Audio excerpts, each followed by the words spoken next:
I don't think we realize what the Kansas City Chiefs just did. So we're going to be going through that and 3 other stories in today's video. So make sure to like this video, and if you want more Kansas City Chiefs news content like this, make sure to subscribe to the channel by hitting that red button down below. The first story is Kansas City Chiefs defense has one unique advantage when preparing for Dolphins' Tyreek Hill. The Kansas City Chiefs had a secret weapon earlier this season when trying to counter dynamic receiver Tyreek Hill: their video archives. During defensive meetings, KC coaches pulled from 3 years earlier and dusted off some training camp footage from one-on-one drills between Hill and Chiefs cornerback Sneed. It made for the perfect teaching tape and an advantage the rest of the NFL doesn't have. Chiefs coaches, with their extensive knowledge of Hill, could show practice footage of the best tactics to neutralize him. The results were encouraging. Hill was held to 8 catches and 62 yards, his third lowest total of the season, during KC's 21-14 win over Miami on November 5 in Frankfurt, Germany. "Me playing him, all in my early years, it helped me out big time," Sneed said in the Chiefs locker room Tuesday. "I played against him. I practiced against him every day. I know what he wants. I know who he is." The Chiefs defenders are hoping familiarity will lead to similar success in Saturday's home playoff game against Hill and the Dolphins. Though second-year cornerback Joshua Williams said defensive coordinator Steve Spagnuolo had yet to show the Hill training camp footage this week, he expected to see it again soon. Meanwhile, KC's defenders also enter with confidence after they previously slowed Hill this season. "It was fun being able to go against Tyreek, and he's jawing at you and you're just going back and forth, competing and making plays," Chiefs cornerback Trent McDuffie said. "I feel like that's why you want to come to the NFL." The Dolphins video team caught a specific exchange in November between Hill and McDuffie while Hill was mic'd up. Hill spoke to McDuffie before a particular snap, saying, "You ain't played against nobody yet like me, boy. It's on." McDuffie said Tuesday that Hill wasn't excessive with his jabbering that day. "He's one of them dudes that he's not really talking trash. It's like all fun and games," McDuffie said with a smile. "We didn't say much. It was all cool." Sneed, meanwhile, says he expects Hill to be plenty chatty when returning to the Chiefs' home stadium for the first time since he was traded to the Dolphins 2 seasons ago. When asked if he expected to get some talking from Hill during the game, Sneed said, "Yeah, I definitely will. I know he's coming back to Arrowhead, but I talk too."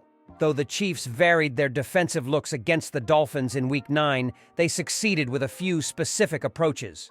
For one, they often tried to jam Hill at the line, looking to neutralize his speed by getting into his body before he could take off.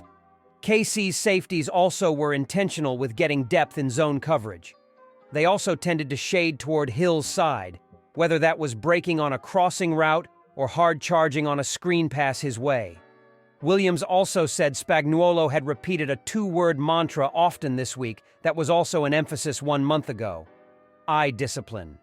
Williams said Hill had burned other defenses when the Dolphins used deception to get defenders' vision in the wrong places. "You don't want to get caught up in a play fake, and next thing you know, you've got a 60-yard touchdown going over your head," Williams said. "So discipline is one of the main things this week for sure." McDuffie cited 2 other important factors for the defense against Miami: open field tackling and getting off blocks. The Dolphins test a defense from sideline to sideline in the passing and run game, and because of that, they have the potential to create huge creases for their guys in open space. For his part, McDuffie limited a pair of potential huge Hill gains in the last game with sure tackling. On one instance, he trailed Hill in man coverage across the field and brought him down for a 7-yard reception. On another, when the Chiefs busted a coverage before the snap, McDuffie dragged Hill down from behind for a 9-yard catch that would have been a touchdown otherwise. "The bottom line," Sneed said, "is there aren't many secrets in this particular matchup. KC has the book and the practice film on Hill ahead of this week's rematch." "Everybody knows who Tyreek is," Sneed said. "We know what we've got ahead of us." The second story is Patrick Mahomes' extremely confident Chiefs offense can find next gear in playoffs. Since Patrick Mahomes took over as the team's starting quarterback in 2018, the Chiefs had never finished outside the top 6 in yards and points. But this year was clearly different as the club ended the regular season number 9 in yards and number 15 in scoring. That's a significant drop-off from being number 1 in both categories last year, as the club went from amassing 496 points to just 371 in 2023. Still, as the Chiefs prepare to play the Dolphins on Saturday night, Mahomes told reporters on Tuesday that he's extremely confident the offense can find another gear in the postseason. Not only in our offense, but in our football team, Mahomes said in his press conference. You see how the defense is playing. Offensively, I feel like we're going to play our best football at the right time. I think if we can just score, we don't even have to score too many points. If we can just score enough points, our defense will shut the door and we can find a way to get the win. That has been the biggest difference in the team this season, as Kansas City finished number 2 in yards allowed and points allowed. While there's no guarantee the offense will be able to find the consistency it hasn't had all season, the Chiefs do have the benefit of experience. While it's unlikely to happen if Kansas City advances the year, the team has hosted the last 5 AFC championship games. We play in a lot of big games, playing games on short rest, we play in night games, whatever it is, Mahomes said. I think just having that experience is going to help us. Having those games where not everything is going your way, and you have to find a way to pull through and get a win. A lot of guys on this team have done that. The step up that you always see going into the playoffs, it will be a step up, but I think we can make it even a little bit smaller because we've been in games like this. Just being able to rely on our experiences and go out there and be the best team we can be and play our best football and see what happens. In 14 postseason games since 2018, Mahomes has completed 67.3% of his passes for 4,084 yards with 35 touchdowns and 7 interceptions. Last year, he completed 72% of his throws for 703 yards with 7 touchdowns and no picks en route to winning Super Bowl. A familiar face is coming to town this wild card weekend. The postseason matchup between the Kansas City Chiefs and the Miami Dolphins marks the highly anticipated return of wide receiver Tyreek Hill to Arrowhead Stadium. Hill captivated Kansas City fans with his electric play style for the first 6 years of his career, until he was traded to the Dolphins in 2022. After practice on Tuesday, Chiefs head coach Andy Reid said the reunion with the team's former star player is sure to have everyone in the stadium fired up once again. Yeah, he's always ready to play, so he'll be fired up, I'm sure, Reid said of the former Chiefs receiver.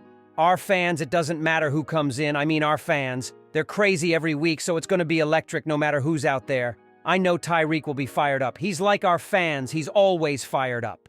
The Chiefs are well aware of Hill's game-breaking explosiveness on the field. He continues to be one of the NFL's most dangerous offensive players, ranking first in receiving yards, tied for first in touchdowns, and tied for second in receptions. Having said that, Hill is currently dealing with ankle and quad injuries and was listed as a limited participant during Tuesday's practice session. Despite this, Kansas City quarterback Patrick Mahomes knows from his years playing with Hill just how competitive the receiver can be and is ready to take on the challenge that he and the entire Miami team will present this Saturday. We're competitors, Mahomes said about his relationship with Hill. You've seen me with guys like Max Crosby. You see me. I have that fire, that competitive fire on the football field. He's the same way. That's what makes him so great. We're still friends in the offseason and everything like that, but when you play on the field, you're trying to compete to win. That's just how it is. I'm excited for the opportunity for our defense. I'm excited for the opportunity for our team to go against a great football team. Of course, Mahomes will not be the one directly tasked with slowing Hill down. That responsibility falls under the Chiefs' secondary, which includes cornerback Trent McDuffie. During the team's Week 9 matchup against the Dolphins in Germany, McDuffie held his own against the explosive All-Pro, even withstanding several attempts to get in the young second-year corner's head with some friendly competitive banter.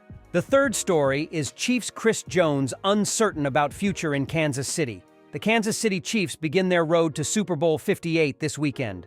That much is certain. Defensive star Chris Jones's future with the Chiefs? That's not so certain. Age 29, Jones will be a free agent after this season. He's had a decorated career with the Chiefs, but at this point, it's worth wondering if it's ended. It's especially worth noting after Jones's comments this week. The 4-time All-Pro and 5-time Pro Bowler sounded off about his uncertainty with the Chiefs going forward. This weekend could be significant, as the Chiefs will host the Miami Dolphins in the playoffs. It could be his last game at Arrowhead Stadium, depending on how the rest of the AFC shakes out. Pro Football Talk wrote, Jones, who is set to become a free agent in March, acknowledged today that Saturday night's game against the Dolphins might be the last one he plays in front of the Chiefs fans. "It could be my last game at Arrowhead," Jones said. Who knows?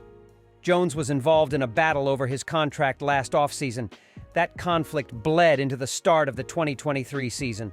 Jones' absence loomed large as the Detroit Lions went into KC and defeated the Chiefs on opening night. His absence was felt, and it showed in how he helped improve the defense after he returned to the lineup. That will be hard to pass up going forward. But the market is the market. It will be interesting to see where Chris Jones goes. The Kansas City Chiefs are no stranger to playing in brisk, cold weather, and Saturday's wildcard game will be one of the coldest games of the season.